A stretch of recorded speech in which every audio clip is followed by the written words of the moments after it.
Greetings everyone, welcome. Joe Soto here with the Joe Soto Project. Today we have a very unique topic. We're going to talk about what exactly does it take to become a financial advisor. Okay, a lot of times people ask me questions like, well look Joe, I would love to become a financial advisor. What does it take? And recently I was confronted by an old friend of mine who was thinking about getting into the industry, and we started to talk, right? And it made me think how a lot of people are unaware of what it takes to become a financial advisor. Now, why is this important to you?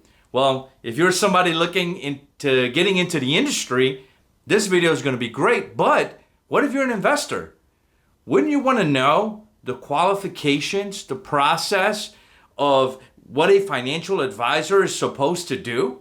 Right? What are the educational requirements? Are there any licenses? How do you know that the person that you're dealing with has the actual tools, has the actual licenses required to do the job? Right? This is very important. And also, one of the other reasons why I wanted to talk about this is, and you'll hear me talk about this later on in the video, the barrier of entry in the financial services industry today for financial advisors, okay? And I'll explain that in a little bit here as we go through this video. It's very low. And if you're an investor, this is super important, especially during times of volatility. You start to have people come out of nowhere, right? You start to see things in the media that says, hey, take all your money and put it in this because, you know, the financial services industry doesn't know what you need. Take all your money and buy this. Okay, come take your money and bring it here. Now, why is this important? This is important because the word financial advisor is a word that can be used by anybody. Let me give you an example. Let's say there's a gentleman who is a plumber, a dishwasher. Look, he could be an attorney, he could be a doctor, whatever the case may be. All right. And then all of a sudden they wanted to become a financial advisor. It's very different. Now listen to this here for a minute. It's very different if I was to try to become a plumber. It's going to be challenging for me because I have no idea what to do. Right. Lord knows when something breaks, you know, we have a little service and then they come out here and fix it in the house. Right. But or if I wanted to become a doctor, right, I can't just show up to the hospital and say, hey, I'm a heart surgeon or I'm a general doctor. I can't do that. But what's interesting is the transition to the financial services industry, it's a little bit different.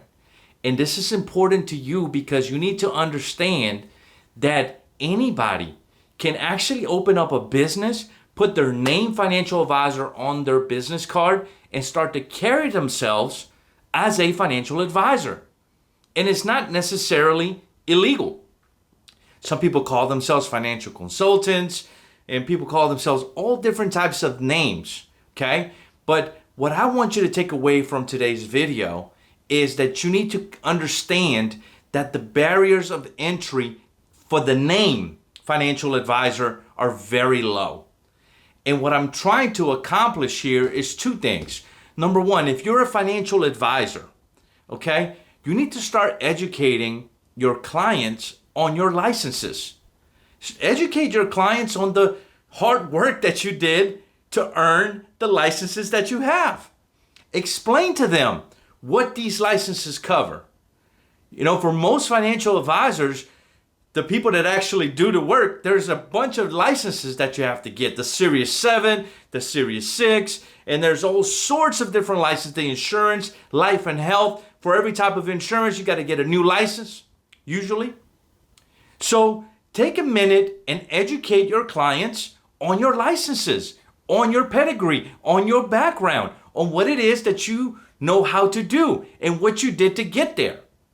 If you're a client, if you're a consumer who's thinking about hiring a financial advisor, what I want you to do is I want you to start having the conversation about qualifications.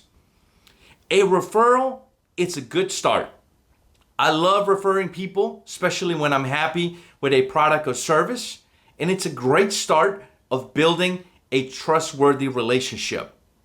I love it when I get a referral. And I think referrals are a great source to start a relationship, perhaps not at zero. You start it at the next level, but it's simply not enough.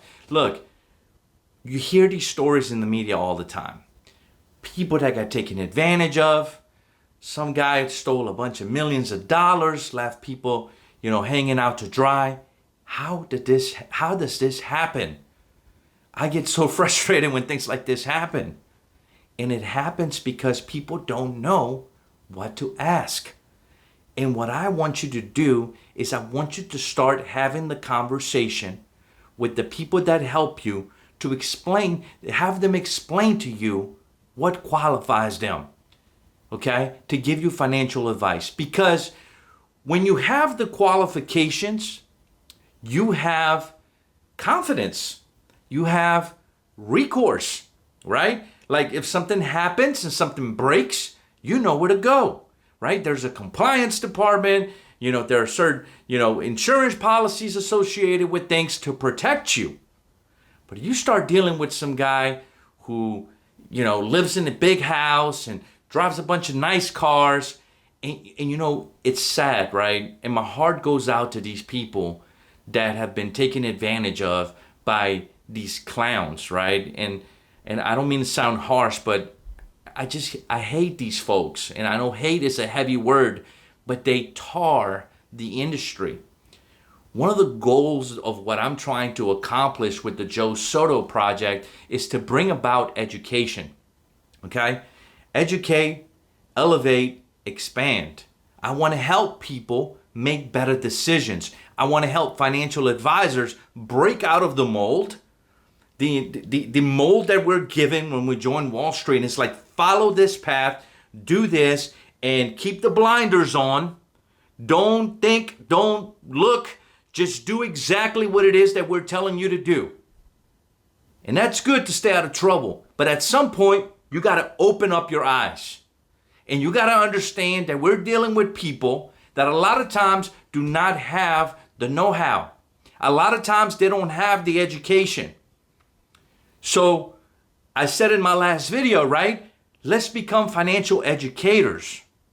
Okay? And if you're an individual consumer, you got to trust but verify.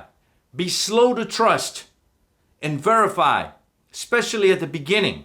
And don't just go by a referral. It's a great start, but make sure that you understand the qualifications. I was listening to one of my mentors and he said something, just thinking about saying it again here to you guys. It makes me feel weird inside.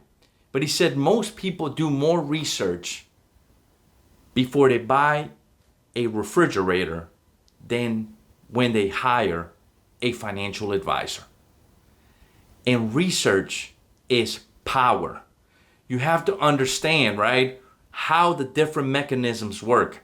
What's the difference between an insurance advisor? What's the difference between a financial planner? What's the difference between a financial advisor? What's the difference between a fiduciary financial advisor? Is my insurance guy licensed? Is my financial advisor somebody who is registered with the SEC, like I am, registered with FINRA, like I am, like I was actually. Now I'm registered with the SEC because I'm a fiduciary financial advisor.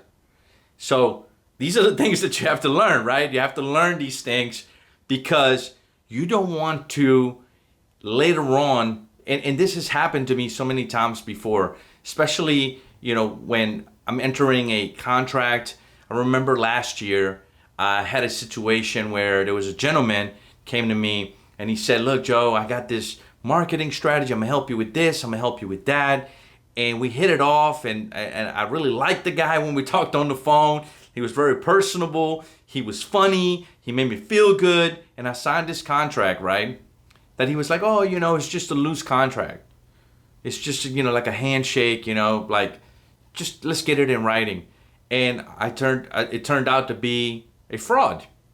So what I'm sharing with you is that these things happen. It happens to everybody. It happens to me. And the reason why this is so important is because when it comes to our money, when it comes to your retirement, you don't get a do-over many of times. Many a times people take an entire life to save up money. When you hear things about what happened with Bernie Madoff, when you hear things about what happens with these Ponzi schemes, with these fraudulent financial advisors, a lot of times they take advantage of people and put them in a situation that is not repairable. Okay? So what I want you to do is I want to ensure that I give you the tools and the resources through this channel, through my blog, so you can have the tools, the power, the knowledge to actually show up to the marketplace and make good decisions. Okay? If you're a financial advisor, I want to help you help your clients make good decisions. And you want to know something that is kind of odd? It's that when you educate your clients, when you take your time with them and you help them and you explain to them, your licenses, explain other people's licenses, explain your business model, explain other people's business model, one magical thing happens. You build trust. And if you're a consumer, have the financial person that you're dealing with earn that trust. Don't just trust somebody based on likability. Okay? This is usually, don't trust somebody on likability. Don't trust somebody on association.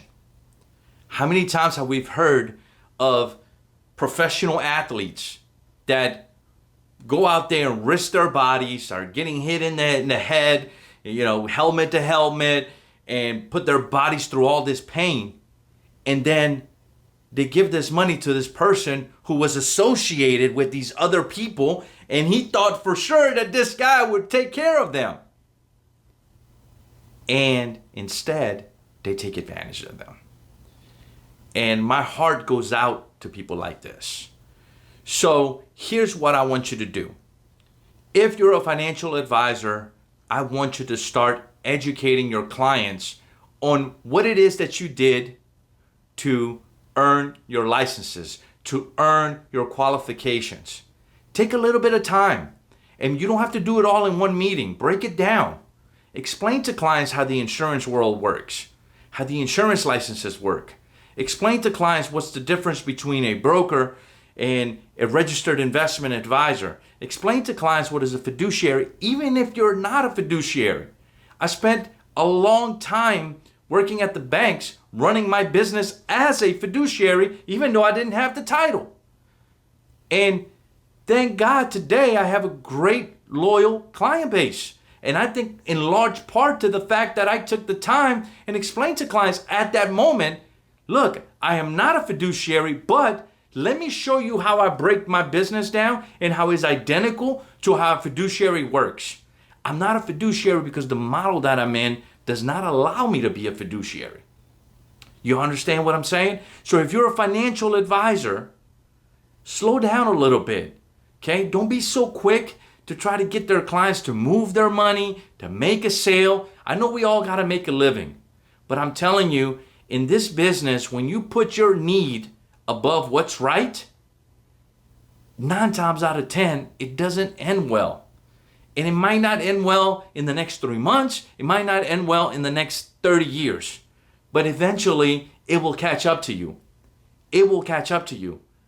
So slow down and become an educator. Explain to people the landscape, the different levels that are in the industry, the different products. Put your educator hat on and make sure that you walk clients through the process of what it is that you do and explain to them what you did to get there. The licenses, the work that you did, because this is what's going to separate you from the frauds. And this is also going to protect your client. You see, a lot of times we communicate things to people and you're not telling people, trust me. Like, don't use that word. Earn the trust. Just earn the trust. Earn the trust by adding value. Okay? If you're an individual consumer who either has a financial advisor or is looking to hire somebody then what you need to do is you need to slow down as well. And make sure that, what did they say? Measure twice, cut once. And don't be afraid to ask questions. I know a lot of people in the industry, colleagues of mine, that they don't like it when clients ask them questions. And I always challenge them on that. I say, well, why is it that you don't like people asking questions? Well, they don't know what they're talking about. Well, this is an opportunity. If they don't know what they're talking about, slow down and teach them. So when they're sitting down having a cup of coffee with their friends, they feel empowered and they understand, and they can talk about their business model that they have with you, their trusted advisor. The education that they're getting from you, their trusted advisor. Okay? But if you're an individual consumer, whether you have a financial advisor or you're looking for one, there is no such thing as a stupid question. Okay? You ask all the questions that you want. I love it when clients ask me questions because I want my clients to be educated. I don't see my business tied to the number of clients or transactions. I see my business from a level of empowerment. And I recognize the systems that we have in place today, whether it be the educational system, even in colleges, the financial education is not a component. It just isn't. Not on a broad level. There's little pockets here and there. This school is doing a program here. This high school is, teaching people how to use a checking account or whatever. But it's just not broad. So it is our responsibility to actually go out to the marketplace and add this value. Okay? You have to take it on yourself. And my friends, I tell you this. If you're a financial advisor listening to this, you will be surprised. Okay? Because the relationships that you get to build with people, when people trust you, they tell you what they're afraid of. When people trust you, they tell you what their goals are, their aspirations. When people trust you, you will get to know the people that you're doing business with. And let me say something, my friends. When you know who you're working for, the job becomes a lot of fun. It becomes great to show up to the marketplace with enthusiasm, and you're super excited, right? Super excited. I'm going to go out there today and I'm going to help my clients make money. I'm going to see how I can add value. I'm going to see how I can strengthen their financial plan. I'm going to see how I can help them with their taxes. I'm going to see how I can help them with their estate planning.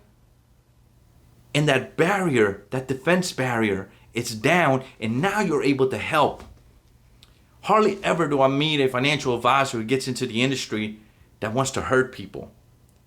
Everybody starts off with their heart in the right place. And somewhere along the line, the frustrations, the demands of the work, then people lose their North Star. And all of a sudden, they become frustrated.